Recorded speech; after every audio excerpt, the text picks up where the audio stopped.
राज्याचे उपमुख्यमंत्री अजित पवारांनी बीडच्या पालकमंत्री पदाची जबाबदारी घेतल्यानंतर ते पहिल्यांदाच बीडमध्ये येतात। मात्र जिल्हाधिकारी कार्यालयाच्या बाहेर आपण पाहतोय की अजित पवार यांच्या स्वागताचे बॅनर जे आहेत ते लावलेले आहेत। मात्र आपण पाहतोय की हा बॅनर जो आहे तो अतिशय येणाऱ्या कार्यकर्त्यांचं लक्ष वेधून घेतो, कारण आपण पाहतोय की या बॅनरवरती लिहिलेलं आहे की आम्ही निष्ठावंत डीएमचे म्हणजे की धनंजय मुंडे यांना खरं तर बीडचं पालकमंत्रीपद जरी नाकारलेलं असलं तरी कार्यकर्ते म्हणून आम्ही धनंजय मुंडे यांच्या पाठीशी आहोत असा आशय खरं तर या बॅनरवरती लिहिलेला आपण पाहायला मिळतो। आणि आपण पाहतोय की अजित पवारांच्या स्वागताचे बॅनर जे आहेत ते या ठिकाणी लावण्यात आलेले आहेत। मात्र या बॅनरवरचा अतिशय आशय जो आहे तो महत्वाचा आहे, आम्ही निष्ठावंत डीएमचे म्हणजे धनंजय मुंडे यांच्या फोटोखाली आपण पाहतोय की टॅगलाईन जे आहे ते बॅनरवरती देण्यात आलेले आहे।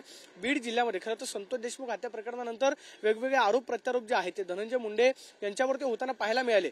धनंजय मुंडे यांच्या राजीनाम्याची मागणी जी आहे ती सुद्धा केली जाते। मात्र आज अजित पवार खरं तर बीडमध्ये डीपीडीसीच्या बैठकीसाठी येत असताना जिल्हाधिकारी कार्यालयाच्या बाहेर धनंजय मुंडे यांच्या कार्यकर्त्यांनी लावलेला बॅनर जो आहे तो अतिशय चर्चेमध्ये आहे। आणि आपण पाहतोय की बॅनरवरचा आशय जो आहे आम्ही निष्ठावंत डीएमचे हा बॅनर जो आहे तो आपल्याला जिल्हाधिकारी कार्यालयाच्या बाहेर पाहायला मिळतोय।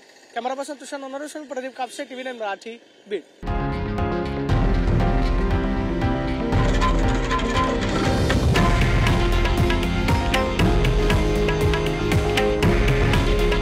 हे आहे देशातील नंबर 1 न्यूज नेटवर्क आणि आपण पाहत आहात टीव्ही 9 मराठी।